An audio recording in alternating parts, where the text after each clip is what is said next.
Bill O'Reilly has never been one to shy away from controversy. His career in media has been built on speaking in a way that often cuts to the core, sometimes leaving his opponents scrambling to respond. When he turned his commentary toward Jasmine Crockett during a public discussion, the moment carried all the hallmarks of his style: blunt, unapologetic, and meant to provoke. The exchange began in what seemed like a standard debate format, with each participant offering perspectives on current political and social challenges. Crockett, drawing on her work in Congress, spoke about the importance of confronting systemic issues that often get buried under partisan divides. Her points were firm, grounded in her legislative efforts and her background as an attorney. But it was clear O'Reilly had been waiting for an opening to strike. Leaning forward with a calculated smirk. O'Reilly delivered his jab with precision. He accused Crockett of prioritizing sound bites over substance, suggesting that her career had produced more attention-grabbing headlines than actual results. His tone was dismissive, almost condescending, the kind of delivery that signaled he wasn't merely questioning her record, but diminishing the value of her work altogether. For someone like O'Reilly, this was a familiar tactic, turning a discussion away from policy details and instead framing the opponent as ineffective or irrelevant. The audience reacted immediately. Some gasped at the directness of his remark, while others chuckled uncomfortably. A few nodded, clearly agreeing with his characterization, as though he had just said out loud what they had been thinking quietly. O'Reilly thrived in that tension. The slight chaos that follows when someone introduces a jarring statement into what was otherwise a structured conversation. It was in those moments he often appeared most comfortable, feeding off the uncertainty he created.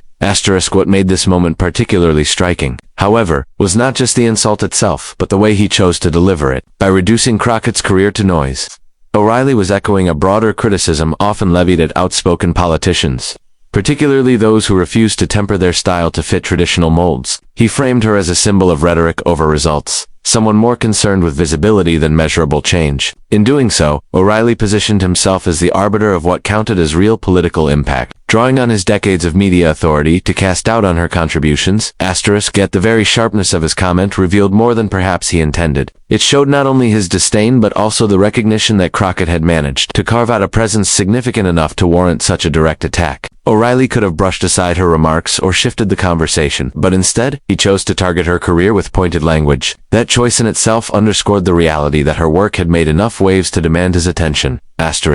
The audience's reaction served as a mirror for the significance of the moment. The murmurs and shifting in seats weren't just about being shocked by O'Reilly's bluntness, they reflected the tension between two different ideas of political effectiveness. On one hand was O'Reilly's perspective, rooted in a belief that results should be measurable, concrete, and stripped of theatrics. On the other was Crockett's defense of her approach, where raising awareness and amplifying silenced voices was itself an impact worth measuring. O'Reilly's words, sharp as they were, brought those competing visions into direct conflict in a way that demanded attention from everyone in the room.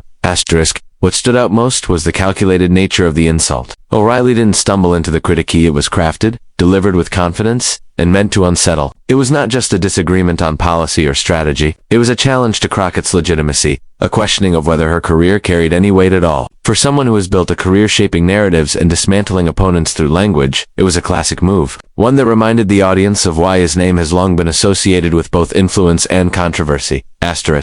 The effect lingered in the air long after the words were spoken. Even before Crockett responded, O'Reilly's statement had shifted the tone of the conversation. The room was no longer simply a panel discussion. It had become a stage where reputations and perceptions were being tested in real time. O'Reilly, with a few carefully chosen words, had managed to put Crockett's career under a microscope before an audience that was eager to see whether she would falter or rise to the occasion. Jasmine Crockett's response to Bill O'Reilly's pointed critique did not come in the form of raised volume or a fiery retort. Instead, it was measured, calm, and delivered with the kind of precision that left no room for misinterpretation. When O'Reilly leaned forward with that trademark smirk and dismissed her career as little more than noise, many in the audience expected Crockett to mirror his confrontational style. Yet she chose a different path, one that proved more powerful than a loud rebuttal could ever be.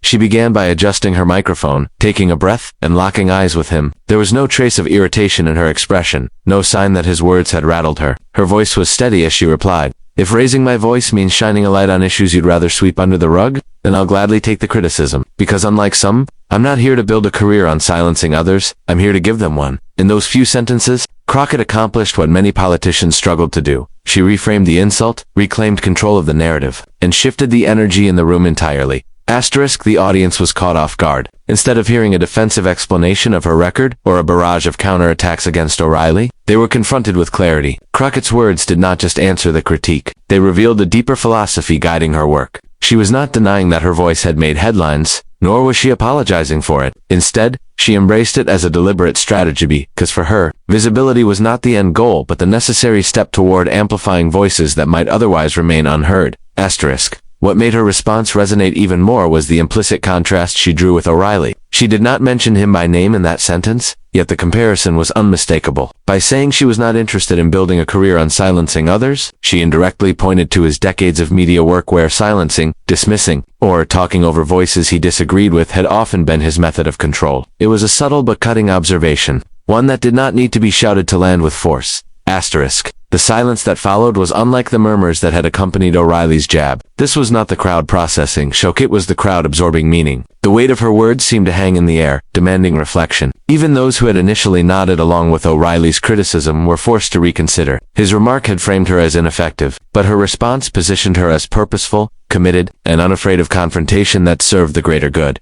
Asterisk. O'Reilly himself shifted in his chair, his expression momentarily breaking from its usual confidence. For someone who thrived on verbal jousting, Crockett's refusal to engage on his terms created an unexpected challenge. He had come prepared for a sparring match. Instead, she disarmed him by rising above the frame he tried to trap her in. The absence of defensiveness in her response made it even stronger. She was not just reacting to him, she was articulating her own mission in a way that elevated her beyond the insult. Asterisk. This approach reflected a larger truth about communication in high-pressure settings. Where O'Reilly's strategy relied on disruption and provocation, Crockett's leaned on composure and conviction. By staying calm, she allowed the audience to measure the substance of her response against the shallowness of the insult. Her words reminded everyone listening that strength is not always about volume or aggression. It can also be found in the ability to turn a critique into a declaration of purpose. Asterisk. The moment became more than just a clash of personalities. It was an illustration of two different philosophies about influence and impact. O'Reilly's worldview placed value on tangible, immediate results, dismissing anything that looked like rhetoric or advocacy as meaningless noise. Crockett's worldview, on the other hand, valued advocacy as a form of action, seeing visibility and awareness as critical steps toward change. By calmly articulating her stance, she showed that the supposed noise he mocked was not accidental but intentional, a strategic part of her role as both a lawmaker and a representative voice for her constituents. Asterisk. For the audience, the exchange was a lesson in the power of restraint. Many had braced for a heated back and forth, something that would generate clips for the news cycle. Instead, they witnessed how composure could silence even the sharpest critic. Crockett's response was not long-winded or defensive. It was concise and meaningful, which made it impossible to dismiss. Even those who disagreed with her politics had to acknowledge the effectiveness of her delivery. Asterisk. In that moment, she demonstrated that responding to an insult did not require meeting fire with fire. It required clarity, confidence, and an unshakable sense of purpose. By doing so, she not only neutralized O'Reilly's attempt to undercut her, but also reinforced her own credibility in front of an audience that would leave the event remembering her words far more than his jab. The silence that filled the room after Jasmine Crockett's response was unlike anything that had come before. It wasn't the awkward kind of pause that follows a misstep, nor was it the polite quiet that accompanies a transition between speakers. This silence was charged, thick with realization. The kind of silence that comes when an audience knows it has just witnessed something significant. Bill O'Reilly's critique had cut sharply, and many expected a defensive or heated rebuttal. Instead, Crockett's calm yet piercing words landed with such weight that the audience collectively held its breath, trying to process what had just unfolded. Asterisk. The reaction began subtly. A few people leaned back in their chairs, eyebrows raised, exchanging glances as though silently asking each other if they had heard the same thing. Others sat motionless, eyes fixed on Crockett, replaying her words in their minds. There were no immediate cheers or applause that would have broken the moment's intensity. Instead, there was stillness, which in many ways was a stronger testament to the impact of her response. The crowd wasn't just listening, they were absorbing, reflecting, and recalibrating their perception of the exchange.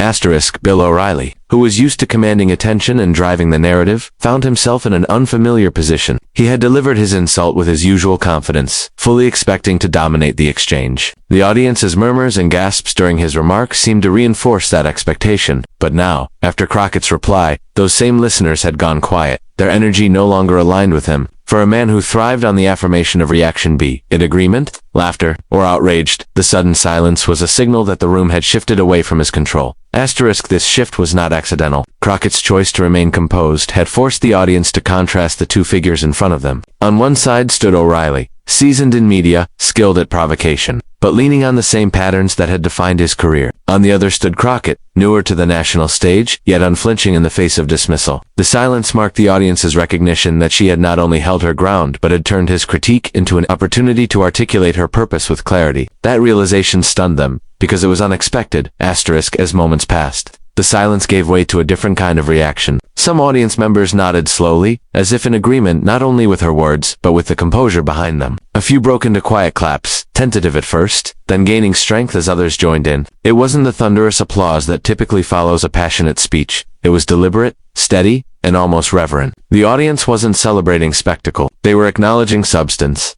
O'Reilly's expression betrayed a flicker of discomfort. He adjusted in his seat, shifting his weight as though trying to reassert control through posture alone. But even he seemed to recognize that the dynamic had changed. He was no longer the center of gravity in the room. Crockett's response had recalibrated the space, and the audience's reaction had confirmed it. His smirk, usually a fixture in exchanges like these, faded as he realized that his words had not landed the way he intended. Instead of undermining her, he had unintentionally set the stage for her to showcase resilience.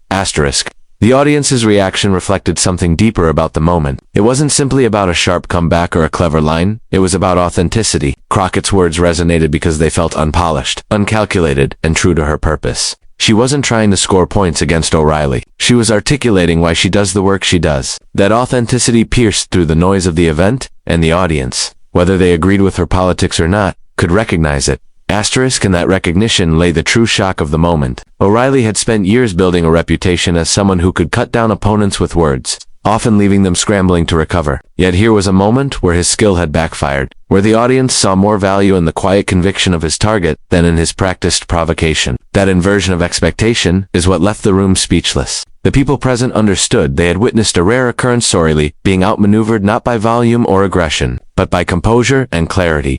As the discussion continued, the audience remained more attentive to Crockett than before. Every time she spoke afterward, heads turned, ears tuned in closely, as though they were waiting for more of the same deliberate strength. O'Reilly still contributed, still tried to reinsert himself as the dominant voice, but the room's energy never fully returned to him. The moment had left an imprint, and the audience carried it with them, shaping how they received every subsequent word. The stunned silence, followed by that deliberate acknowledgement, became the defining reaction of the event. It wasn't about volume or spectacle. It was about recognition. The audience recognized that they had just witnessed a power dynamic shift in real time. They had seen Bill O'Reilly, a figure known for control, lose it. They had seen Jasmine Crockett, often dismissed by critics, command respect not through force, but through restraint. And in that recognition, the audience found themselves speechless. A silence that spoke louder than any cheer or outcry ever could. The lasting impact of the exchange between Bill O'Reilly and Jasmine Crockett was felt long after the panel ended. For many who were in the audience, the moment replayed in their minds as they left the venue, discussing it in hushed tones in the lobby, on sidewalks, and in cars heading home. It wasn't just another heated political back. It was an encounter that crystallized how power can shift in an instant when words are wielded differently. O'Reilly had entered the conversation with his usual confidence, relying on a career's worth of experience in commanding a stage, but Crockett's response had altered the trajectory. For O'Reilly, the exchange marked a rare moment where his trademark strategy of cutting insults did not dominate. Throughout his career, he had become synonymous with sharp criticism and dismissive language, often framing his opponents as unserious or incapable. It was a tactic that had served him well in television debates, where speed and aggression often won the day. But this moment with Crockett revealed the limits of that approach. By delivering her response with poise and grounding it in purpose, she created an impact that lingered far beyond the panel itself. Instead of being remembered for his jab, O'Reilly became the backdrop for her defining statement. Crockett's words, "I'm not here to build a career on silencing others. I'm here to give them one," echoed in the minds of listeners because they carried a vision larger than the exchange itself. People talked about how her line reframed the entire conversation, shifting it from a critique of her record to a reflection of her mission. Even those who might not have supported her politics could recognize the weight of that statement. It was simple, but it cut to the core of what representation is supposed to mean. The audience recognized that this was not about winning a point against O'Reilly, but about setting the tone for her broader role in public life. The impact was also visible in how the audience's perception of O'Reilly shifted. For years, he had built an identity around being the dominant voice in any room. His critics saw him as overbearing, but his supporters admired his ability to stay in control. Yet here, in this moment, he appeared unsettled, caught off guard by a response that didn't play into the sparring match he had expected. His body language gave it away, the shift in his posture, the fading of his smirk. These were small cues, but the audience noticed them, and once they noticed, they remembered. The exchange reminded people that even the most seasoned commentators could lose their grip when confronted with authenticity that didn't bend to their tactics. Crockett's.com controlled during the moment, gave her credibility in a way that speeches and campaign slogans rarely achieve. It wasn't rehearsed or staged. It unfolded naturally in response to an insult. That authenticity elevated her in the eyes of the audience, who saw her not just as a politician defending herself, but as a leader articulating a larger truth. The lasting impression was that she could hold her ground against someone as seasoned and sharp as O'Reilly without descending into the same kind of dismissive language. That alone set her apart. The wider conversation after the event reflected this impact. Clips of the exchange spread quickly, not because O'Reilly had landed another blow, but because Crockett had turned the tables in a way that surprised viewers. People debated his remark, of course, but the focus consistently shifted back to her reply. Social media posts replayed her line, headlines highlighted her composure, and commentators analyzed how she had managed to disarm O'Reilly without ever raising her voice. His role in the story remained central, but not as the victor. He was the catalyst for the moment, the foil that allowed Crockett to demonstrate strength. The enduring effect also underscored a generational difference in style. O'Reilly represented an older model of media dominance, where confrontation and forceful commentary commanded audiences. Crockett, through her response, demonstrated a different kind of influence, one built on authenticity and calm under fire. The contrast between them became part of the story's legacy, showing how the tools for commanding respect in public spaces are evolving. For younger audiences especially, her ability to stand firm without hostility resonated strongly, suggesting a shift in what people value in leaders. In the end, the exchange between O'Reilly and Crockett became more than just a clash at a panel discussion. It became a symbol of how composure can outshine provocation, and how a single sentence can redefine an entire conversation. O'Reilly's insult was sharp, but Crockett's reply left a sharper imprint. The audience carried that moment with them, not as another instance of political theater, but as proof that even in the most heated settings, restraint and conviction can create a lasting impact that no insult can erase. The exchange between Bill O'Reilly and Jasmine Crockett did more than spark a memorable moment. It created a ripple that continued to travel long after the panel ended. The audience's silence, the subtle applause, and the conversations that followed showed just how powerful words can be when delivered with conviction. What began as an insult designed to diminish her career ended as an opportunity for Crockett to define it in her own terms. That shift in control revealed a lesson not only about politics but also about communication and leadership. O'Reilly entered the room with the confidence of someone who had built decades of influence in media. His style had always been direct, confrontational, and designed to dominate. When he leveled his critique, he believed it would set the tone and remind the audience of his command. But Crockett's.com reply dismantled that expectation. She reminded everyone that strength does not always come through force. Sometimes it comes through clarity and the ability to stay rooted when someone tries to shake your foundation. Her words stood out because they did not sound rehearsed or polished. They came across as authentic, shaped not by a desire to win a soundbite but by the truth of her purpose. That authenticity gave them staying power. People remembered them because they weren't delivered to perform, they were delivered to explain. That distinction matters, especially in a political culture where so much is measured by spectacle rather than substance. O'Reilly's presence in the story remained central, but not in the way he might have intended. His sharpness, his smirk, and his attempt to undermine her credibility all served as the backdrop against which her strength could shine. Without his challenge, the moment might never have unfolded in the same way. In that sense, his role was paradoxical. He tried to silence her by questioning her impact, but instead, he amplified her voice by giving her the chance to prove her resilience. The ending impression is not about who scored points or who won the exchange. It is about the reminder that respect is earned when someone demonstrates composure under pressure. Crockett showed that even when confronted with dismissiveness, it is possible to rise above without losing focus. And the audience, whether they supported her politics or not, could not deny the effectiveness of that approach. This moment will be remembered less as a clash between a seasoned media figure and a rising political voice, and more as an illustration of how conviction can reframe an insult into a declaration. It reminded everyone listening that power does not always lie with the loudest person in the room. Sometimes, it belongs to the one who refuses to be moved, who answers dismissal with purpose, and who transforms criticism into clarity. In that sense, the story of Bill O'Reilly and Jasmine Crockett's exchange is not just about politics, it is about the enduring strength of words when they are anchored in